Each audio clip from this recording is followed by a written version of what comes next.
नजर आया कि भाई देखिए अपनी अपनी पार्टियां सब बेहतर है, मजबूत हैं। अब हम ये नहीं कहेंगे कि आरजेडी को आइए कांग्रेस पार्टी में शामिल हो जाइए, हम ये नहीं कहेंगे समाजवादी पार्टी आइए आप कांग्रेस पार्टी में अपना विलय कर लीजिए, बल्कि हम ये कहना चाह रहे हैं कि जो पार्टियां कांग्रेस से निकली हैं, जिसमें जगन मोहन रेड्डी की बात चल रही है कि उनकी जो वाईएसआर कांग्रेस है वो शामिल हो सकती है, इसमें एनसीपी गुट की बात चल रही है कि वो कांग्रेस पार्टी में शामिल हो सकते हैं। कांग्रेस पार्टी में विलय करने से बेहतर है कि आप पहले तो एनडीए में आ जाइए, इनके साथ आप चलिए, बीजेपी में आप विलय कर लीजिए। अगर इससे भी आपका जो है दिक्कत है तो आप पश्चिम बंगाल के बाद क्या अब महाराष्ट्र की बारी है? उद्धव ठाकरे के बाद क्या अब शरद पवार गुट में बड़ी हलचल मच चुकी है? क्या अब महाराष्ट्र में सांसदों के टूटने की बारी आ गई? जहां पश्चिम बंगाल में तृणमूल कांग्रेस के लगभग 20 सांसदों को लेकर यह दावा किया गया कि बागी तेवर अख्तियार कर रहे हैं, जिसमें सयानी घोष का नाम सबसे ऊपर था, जो सबसे करीबी ममता बनर्जी की मानी जाती थी, और सबसे ज्यादा धोखा सयानी घोष ने ही दिया। इसके बाद मीडिया के सामने वो ये कहती हैं कि अभी जवाब नहीं देना चाहती हैं, समय आने पर जवाब देंगी। लेकिन यही बात अब महाराष्ट्र में भी देखी जा रही है।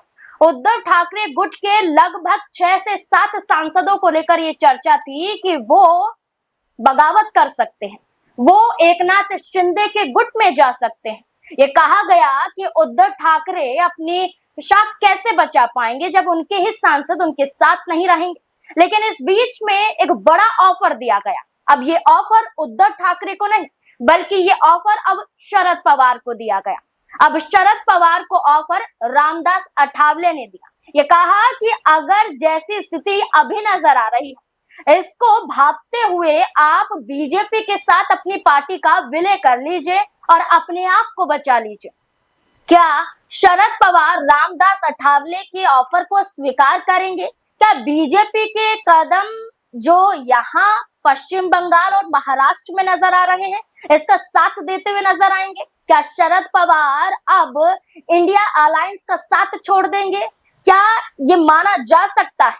यही बड़े सवाल हैं कि महाराष्ट्र में क्या होगा। उद्धव ठाकरे तो अपने सांसदों और विधायकों को बचाने के लिए मातोश्री में इमरजेंसी बैठक बुलाते हैं, बैठक करते हैं, और बैठक के बाद ये कहा जाता है मीडिया के सामने कि सब कुछ ठीक है, सांसद नाराज नहीं है, हमारे साथ है, एकजुट है। लेकिन अब शरद पवार को जो पार्टी विलय का ऑफर दिया गया है, जैसे कांग्रेस पार्टी ने तृणमूल कांग्रेस को दिया था, क्या इस ऑफर पर विचार करेंगे शरद पवार?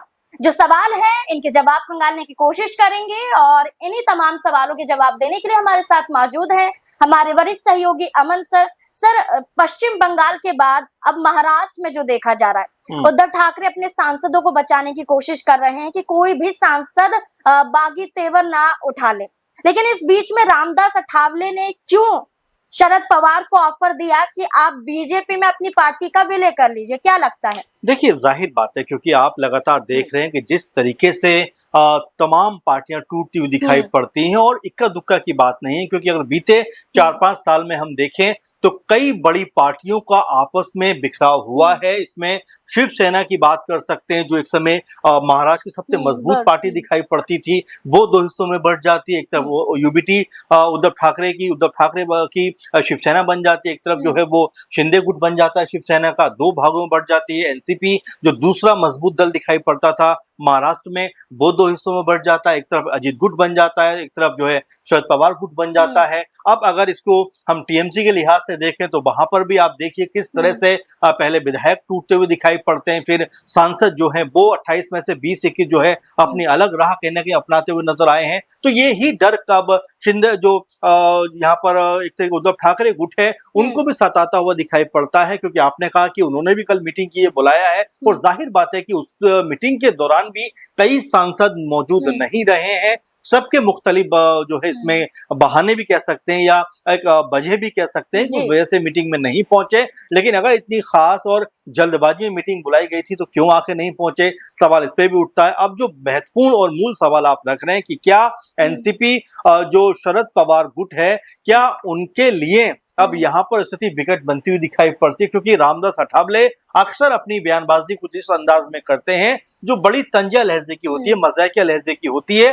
वो यहाँ पर कहते हैं कि भाई शरद पवार जी, आप कांग्रेस पार्टी में विलय करने से बेहतर है कि आप पहले तो एनडीए में आ जाइए, इनके साथ आप चलिए, बीजेपी में आप विलय कर लीजिए।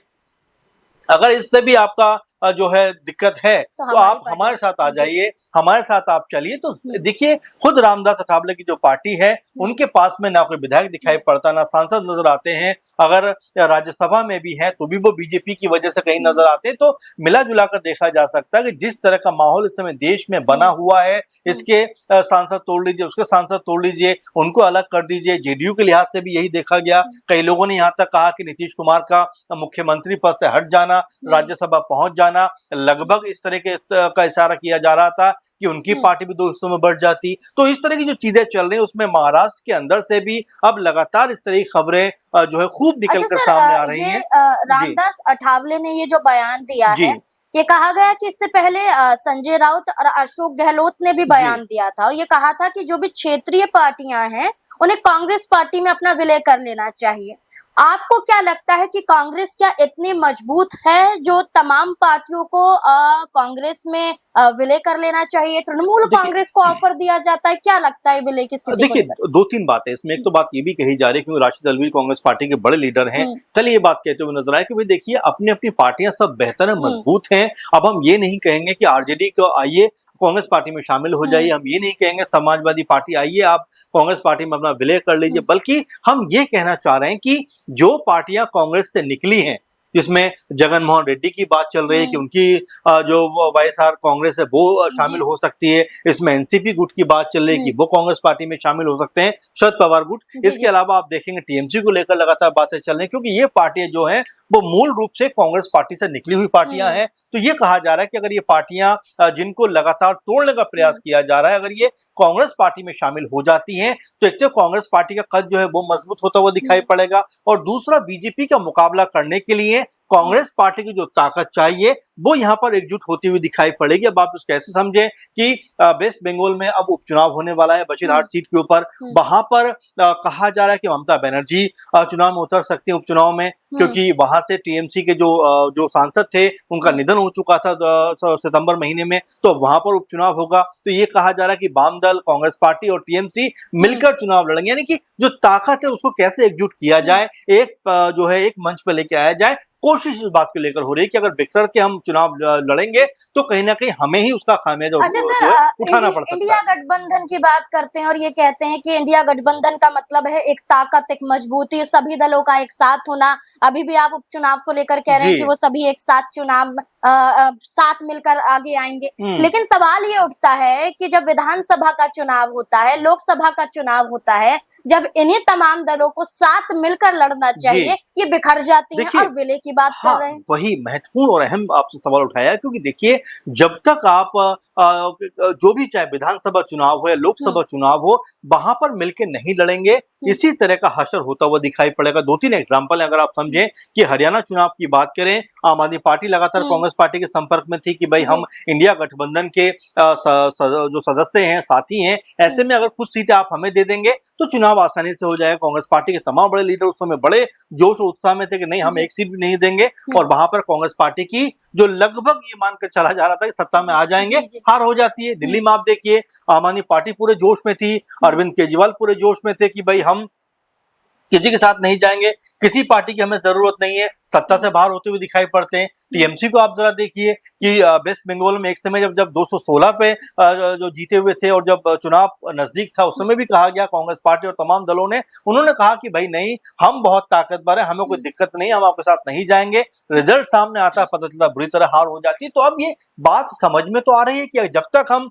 एकजुट नहीं होंगे तब तक आसानी से यूं ही हारते रहेंगे। इसी बात को लेकर अब कुछ दिनों पहले मीटिंग भी हुई जहां पर 20-22 दल इकट्ठा भी हुए, बातचीत भी हुई। लेकिन देखिए, बातचीत करने से ज्यादा जरूरी है कि जमीनी स्तर पर कैसे उसको अमली जामा पहनाया जाए, कैसे उसको जो है एक मूल स्वरूप में लेकर आया जाए, क्योंकि लगातार जो बात रखी जाती है, जो बात कही जाती है, उसके मीटिंग होने के बाद ये जो पार्टियां हैं उससे भटकती हुई दिखाई पड़ती हैं। कभी डीएमके खिलाफ खड़ी हो जाती है, कभी आम आदमी पार्टी खिलाफ खड़ी हो जाती है। हालांकि डीएमके ने तो अपना किनारा किनारा भी कर लिया है, आम आदमी पार्टी ने भी किनारा कर लिया है। तो ऐसे में ये सवाल बन जाते हैं कि क्या यहाँ पर एकजुट होकर चुनाव लड़ते हैं, और अगर चुनाव लड़ेंगे तभी शायद बेहतर रिजल्ट आ पाए, क्योंकि हम लगातार चाहे महाराष्ट्र की बात करें, बिहार की बात करें, और चाहे हम टीएमसी वेस्ट बंगाल की बात करें, लगातार जिस तरह से पार्टियां टूट रही हैं वो सवाल खड़े करता है कि क्या इसी तरह से ये क्षेत्रीय दल कमजोर होते रहेंगे, और अगर एक साथ आते हैं तो क्या इनको मजबूती मिलती हुई दिखाई पड़ेगी। इस तरह के सवाल लगातार उठते हुए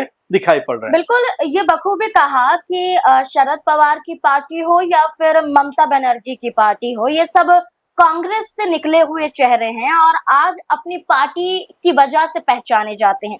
लेकिन इनकी ही पार्टी यानी कि इनके ही दल से भी कई और दल निकले हैं। जैसे हम बात करें शरद पवार की, तो शरद पवार की पार्टी से अलग होकर अजीत पवार आते हैं और अजीत पवार अपनी पार्टी बनाते हैं और आज बीजेपी के साथ उनका गठबंधन है। वहीं उद्धव ठाकरे की बात करें, उद्धव ठाकरे की पार्टी टूटती है, एकनाथ शिंदे बीजेपी के साथ गठबंधन में है। तो यहाँ आप कांग्रेस से अलग तो हुए, लेकिन कांग्रेस से अलग होने के बाद जो मजबूती आपको दिखानी चाहिए थी वो मजबूती आप नहीं दिखा पाए, और महाराष्ट्र में तो खास तौर पर देखा गया। अब ये देखना होगा कि एक तरफ उद्धव ठाकरे परेशान है अपने सांसदों को लेकर, तो दूसरी तरफ अब शरद पवार को ऑफर दिया जाता है। क्या इंडिया गठबंधन टिक पाएगा, बच पाएगा? क्या लगता है आपको इस पूरे मुद्दे को लेकर? अपनी राय कमेंट सेक्शन में जरूर दें। धन्यवाद।